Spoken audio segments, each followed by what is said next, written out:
Hello, welcome to a new series. This one is called Game Changers.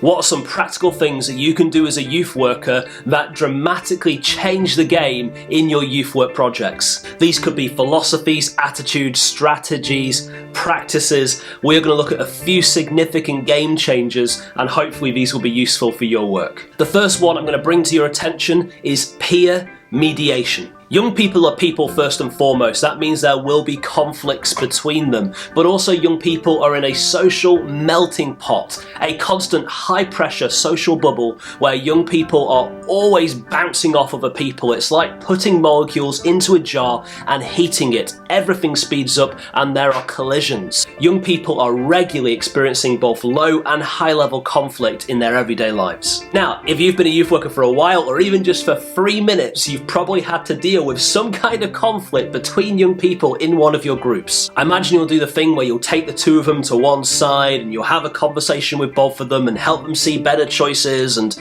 maybe chastise them and tell them what will happen if they do it again, encourage them to shake hands, and then you move on.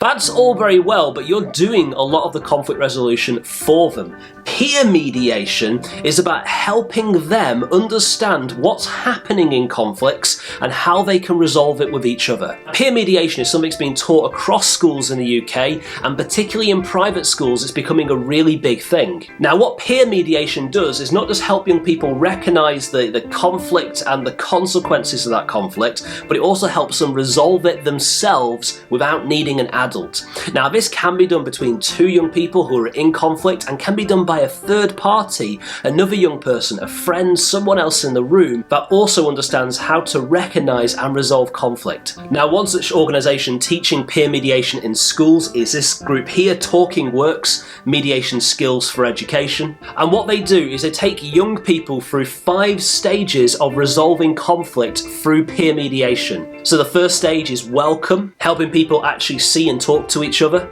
The second stage is storytelling, where everyone gets to have their say. The third is establishing needs, helping each person explain what it is they want to happen as a result of mediation. The fourth is generating solutions, coming up with ideas to resolve the conflict. And the fifth stage is reaching an agreement so the conflict is resolved. Now, this sounds very formulaic, but the more you teach it, the more it's part of your culture, the more a lot of your young people start to adopt it organically, and it becomes part of the management of behaviour in your groups. And it also strengthens community, helps people look out for each other, dramatically decreases bullying, and really helps young people with their social mental health. I'm a huge believer in peer mediation. So how can it be a game changer in your youth work? Teach it, get someone in to teach it, make it a culture, and when things go wrong, try to see if young people can resolve it within themselves with a bit of facilitation before you always step in. It can be brilliant, and I really recommend it in your groups. Peer mediation, game changer number 1. Thanks so much. Bye bye.